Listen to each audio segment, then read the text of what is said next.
Wyoming Territory, spring of 1879. The river was higher than it should have been, swollen from sudden snowmelt, and Winnifred Alcott had no business trying to cross it alone.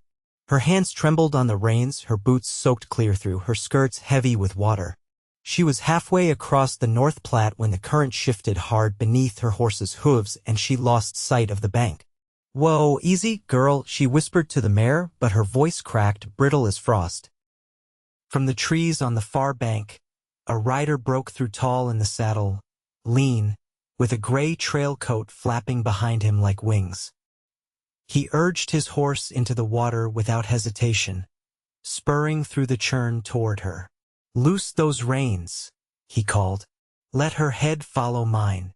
Winnifred blinked against the spray, heart hammering. The stranger drew up close, reached forward, and gently took her bridle. His hand was steady, warm. He guided her mare alongside his, easing both animals forward step by step. "You're all right," he said, voice low but fierce. "Watch the rocks." "That's it. Keep your eyes on me." She did. They reached the far bank together. Her mare scrambled up the slope, flanks heaving, and Winnifred nearly slipped from the saddle. The stranger caught her arm before she fell. She looked at him for the first time. Dusty brown hair curled damp at his temples, and there were faint lines at the corners of his eyes the color of overcast skies. His jaw was tight, but his grip on her was careful. "You all right?" he asked. I think so," she said, breathless. He nodded once, then helped her down. She stood on shaking legs, trying not to lean into him. "I'm Winnifred Alcott," she said. "From Casper. I was headed south. My brother was supposed to meet me at the crossing, but—" Her voice caught. She swallowed hard. "He did not show." "Name's Vance Booker," he said. "You should not have tried that river alone. I did not have much choice." He looked at her then, really looked, eyes flicking to the saddlebag slung behind her, bulging with more than travel gear. A child's woven doll peeked from the top. He said nothing, but she caught the glance. "They're gone," she said quietly. "My boys. Both of them. Fever took the youngest in December. The other Ben, he's 7. He was taken by the family I was meant to stay with in Casper when I went to bury his brother. They left him behind and moved on without a word." Vance's jaw worked. "They left him?" She nodded. "I have to find him. He was last seen near Medicine Bow. I thought if I could just make it across the river." He did not ask any more questions. Instead, he turned and began adjusting the pack on his horse. "I know that land," he said. "I will ride with you." "You do not have to do that," Winnifred said, startled. "I know." There was no explaining the way her chest eased at that. Something about his voice, unhurried but firm, cut through the panic she had been living in for weeks. They rode until dusk, the wind cold enough to bite. Vance found them a patch of dry ground under a stand of cottonwoods and started a fire. He cooked beans over it, and when he passed her a tin plate, their fingers brushed. He did not pull away quick. Neither did she. Later, as the fire settled into embers, Winnifred sat wrapped in her shawl, watching Vance mend a tear along his saddle strap by lamplight. "You said you know the land near Medicine Bow," she said. "Have you worked cattle through there?" "Some," he said. "Ran freight for a while. Helped a group of settlers build up east of the Laramie River last spring." She studied him.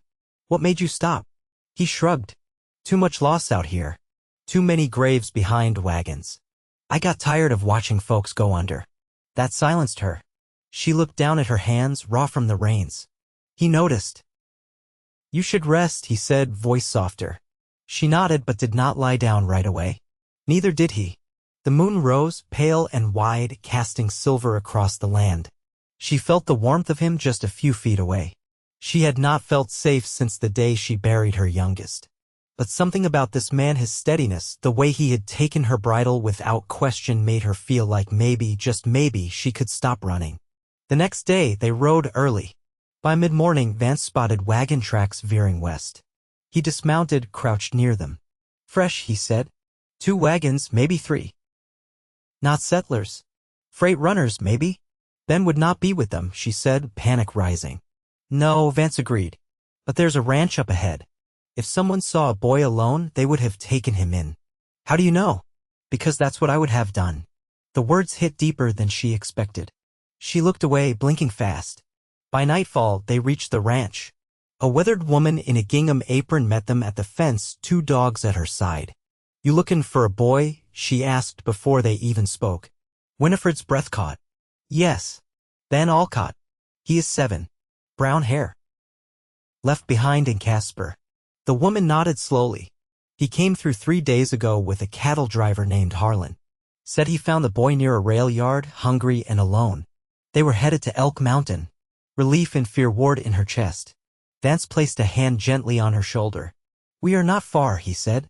We will find him. She turned to him. You keep saying we. He met her eyes. Because it is not just your burden anymore. That night, as they camped again beneath the stars, Winnifred sat close to the fire. She could feel Vance's presence beside her, solid and quiet. She reached for his hand. He took it without hesitation. I did not expect you, she said softly. He looked at her, something warm flickering in his eyes. Neither did I.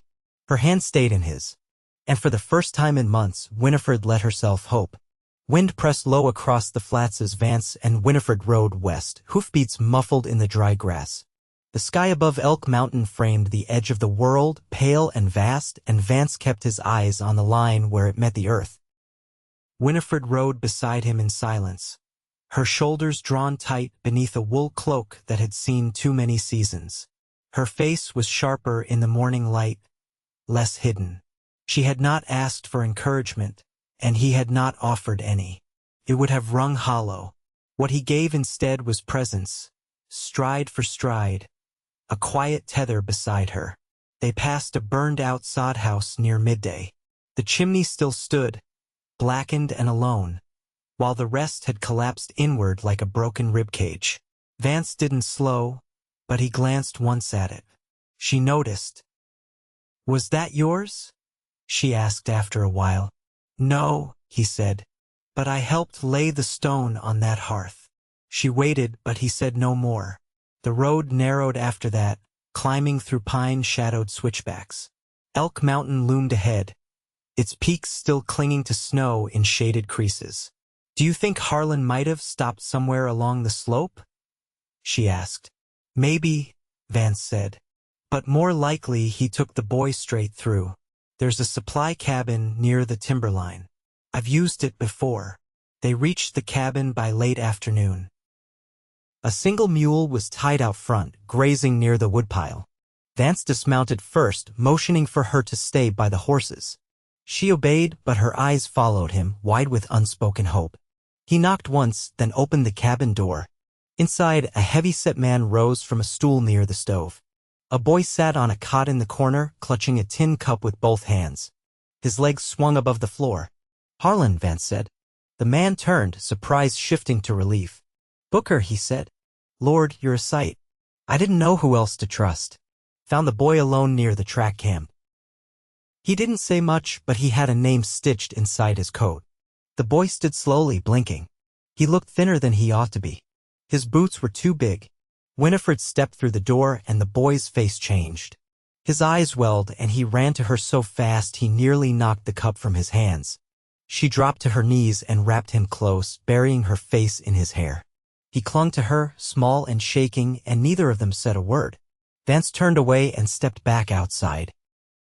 Later, after Harlan shared a meal and offered them rest, Winnifred came to stand beside Vance under the eaves. She held her son's small coat in one hand, the stitching along the inside hem frayed, but still legible. I thought I'd never see him again, she said. I know, Vance said. I don't know how to thank you. Don't need thanks. She studied him for a long moment. Will you ride back with us? He looked out over the trees. I will. I don't have a place anymore, she said. Not really. Just a piece of land near the Sweetwater. I was going to give it up. He didn't answer right away. I've built fence, he said finally. Run tools. I can work a team. And I don't mind quiet. She nodded, then said, Ben likes you. Vance glanced down at the boy, now asleep against a saddle blanket by the fire. I like him too. She stepped closer. We could start something there. Slow. Honest. Their eyes met, and in that long, still moment, the wind shifted through the pines. He lifted his hand not to touch her, but to hold it open. She placed hers in it. Neither said another word. They didn't need to. The path ahead would be hard, but it would be theirs. Together.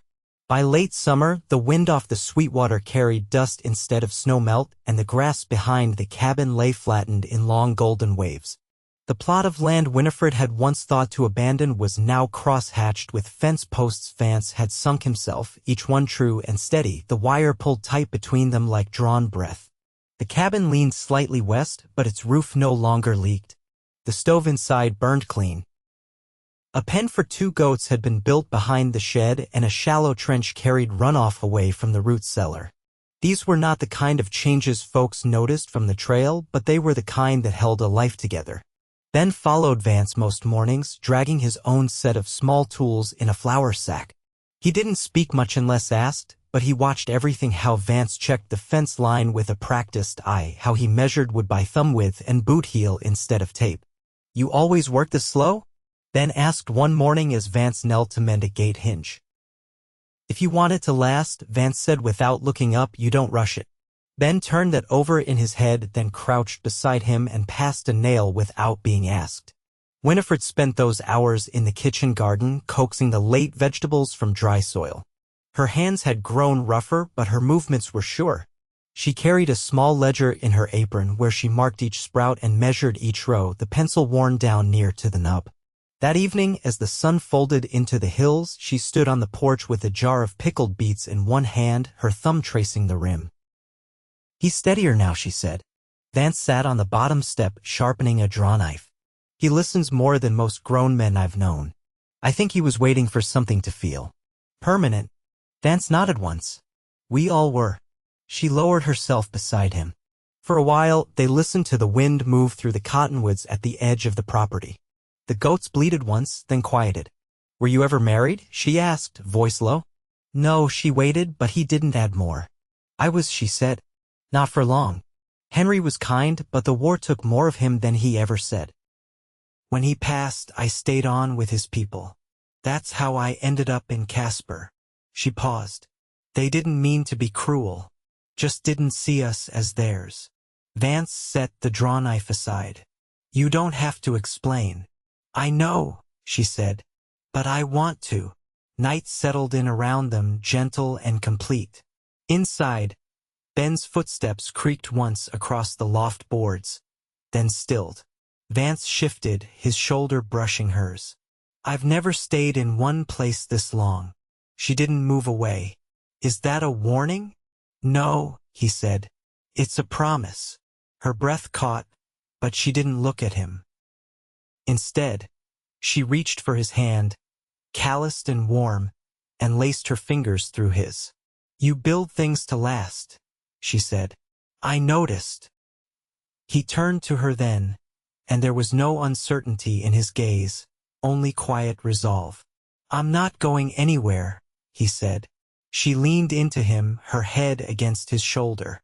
The stars came out slow, one after another, like lanterns hung along a long trail home. Below the porch, the grass whispered with the hush of wind, and the fence lines held fast. The first hard frost came earlier than expected. Winnifred found it laced along the porch railing one morning, crystalline and delicate, and watched it disappear beneath the flat of her palm. Inside, Vance was already tending to the stove, coaxing flame from kindling with a patience that had become familiar. Ben sat at the table, jaw-working around a heel of bread he'd smeared with blackberry preserves. His feet didn't touch the floor yet, but he no longer swung them. "Old Man Thatcher's got a busted axle," Vance said, straightening from the hearth. "Sent word through the mail rider yesterday. He's 2 ridges east, near the gulch." Winnifred filled the basin with water and set it on the stove to warm. "He's near blind in one eye. That alone makes hauling freight dangerous." "I'll go see to it," Vance said. "Might take a night if the woods rotted through." She didn't ask him to stay. She trusted him now in the way that mattered most. When he said he'd return, he always did. Ben looked up. "Can I come?" "Not this time," Vance said, ruffling his hair lightly. "You've got chores here, and your mother needs an extra set of hands while I'm gone." Ben didn't argue, only nodded and returned to his bread. By midday, Vance had packed his saddlebag and set out. Winnifred watched from the porch as he disappeared between the cottonwoods, the horse's hooves barely audible over the dry leaves. That night, the house felt quieter. Not empty. Ben's soft snores drifted down from the loft but altered, as if a part of the structure itself had stepped out with Vance. She sat by the hearth with mending in her lap, but her needle paused more than it moved. The silence let old thoughts stretch their limbs, memories she'd shut into corners. She remembered her father's hands, cracked and ink-stained, sorting receipts behind the mercantile counter after supper. How her mother had once sung while peeling apples, voice low and steady, until the war took her to a place too distant to follow. There had been no time for singing since. The next morning, she rose early and took Ben with her to the creek bend where the wild mint grew. They gathered it in silence, dropping sprigs into a satchel. She showed him how to dry it along the rafters, how to check for mold without bruising the leaves. He listened, brow furrowed in concentration. "You're teaching him more than chores," came a voice behind her that evening. She turned. Vance stood in the doorway, dust streaked across his coat, a faint scrape on his cheek. "What happened?" she asked, crossing to him. "Thatcher's axle was worse than I thought. Had to rebuild part of the frame.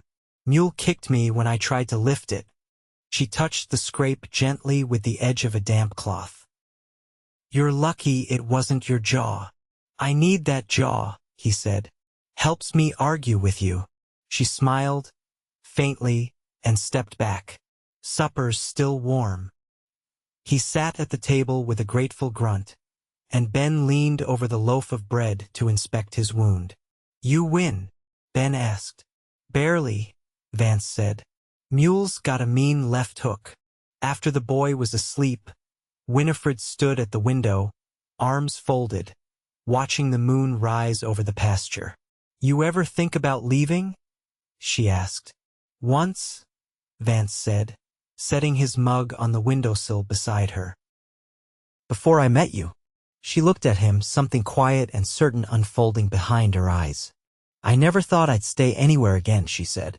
"Not after everything I lost." "You didn't," he said. "You built something new instead." She reached for him then, not out of need, but out of choice. He stepped into the space beside her, arms circling her waist, and they stood that way for a long while, the warmth between them steady and sure. Outside, frost coated the fence rails, silver and thin, but inside the walls they had made together, everything held. The first snow came soft and early, blanketing the pasture in white before the trees had given up all their leaves. The cabin's windows breathed condensation, and the chimney drew strong, the smoke curling up into a sky the color of pewter. Inside, the air smelled of dried sage and warm wool. Vance had just returned from checking the snares near the creek, his coat damp at the shoulders and his boots caked with slush. Ben sat cross-legged near the hearth, his slate balanced on his knees as he wrote out sums Winnifred had given him. His tongue poked from the corner of his mouth, bent to the task. "I saw a fox track," Vance said, setting down the days, "catch a pair of rabbits, still and cold. Small. Might be a young one." Winnifred hung the rabbits beside the door and wiped her hands on the apron she'd sewn from an old flannel. "They'll edge close to the coop once the real cold sets in. We'll tighten the wire tomorrow." She nodded and leaned against the counter, her gaze drifting toward the window. "I keep thinking about the surveyor who came by last spring. Said irrigation was coming west in the next few years. That maybe they'd lay pipe from the Sweetwater. Wouldn't mind seeing that," Vance said, brushing snow from his sleeves. "Would change how the fields grow." "Would change a lot," she said. "Maybe enough to plant more than we need." He crossed to her then, not hurried, just certain. "You thinking of selling?" "No," she said, looking up at him. "I'm thinking of staying. For good." His face didn't shift much, but something eased in it. He reached up and touched her cheek, his thumb brushing the curve of her jaw. "I want to build a second room," he said. "Ben's getting bigger. He'll need his own space. And I'd like a door between us, not a ladder." She smiled, quiet and full. "I've been thinking the same. There's good pine near the ridgeline. We could start when the thaw comes. His hand stayed at her cheek. You sure? She stepped closer, her voice low. I've buried too much to take the future lightly. But yes, I'm sure. They didn't speak after that. His lips found hers, slow and certain, and the world outside the cabin fell away. The kiss was not hurried or breathless, it was steady. Like everything he did. Solid. Earned. Later, after Ben had gone to bed and the lamps were turned low, they sat by the hearth, knees touching. Vance ran his fingers along the grain of a cedar box he'd carved for her. Inside were the small things she cherished: a button from her mother's shawl, a twist of her youngest son's hair, pressed wildflowers from the bend in the creek. I never thought I'd have something like this again, she said, her voice barely above the crackle of the fire. You made it yourself, he said. I just helped hold the corners. That winter passed in slow rhythm. They slept warm, the three of them safe beneath the same roof. Vance taught Ben how to track deer through snowdrift, how to read the wind against the chimney smoke. Winnifred taught them both how to make bread rise in the cold, how to sew a patch so well it couldn't be found. In spring, Vance built the second room with his own hands. Ben helped where he could, driving nails with more enthusiasm than aim. Winnifred painted the walls with lime wash, pale and clean, and hung a scrap of blue calico as a curtain. They planted more than they had the year before. Peas, potatoes, and a row of sunflowers that Ben insisted on. The stream held steady, and the goats birthed 2 healthy kids. That season, no one left. No one was taken. When summer came, they married beneath the cottonwoods near the edge of the property. There was no preacher, only the 3 of them, hands clasped in a circle, and the words they spoke were their own. Vance had shaved, and Winnifred wore her hair down, a ribbon tied at the base of her neck. Ben stood between them, grinning with all the gap-toothed pride a boy could muster. They kissed once, soft and sure, and that was enough. Years passed. The house grew a porch along the front and a cellar out back. The sunflowers came back every spring. Travelers came through now and then, asking for water, for directions, for a place to rest. They always left with something more: a warm meal, a mended boot, a sense that this place had roots. Ben grew taller than either of them, his shoulders broad like Vance's, his eyes sharp like Winnifred's. He took to horses and maps, and by 20 he was guiding parties through the high passes, always returning before the frost. There were hard seasons. Drought one year, hail the next. But the house held. The fences stood. The love between them deepened, not loud, but constant, like the creek in late summer. In the end, it was simple. They built a life. They kept it. And they kept each other.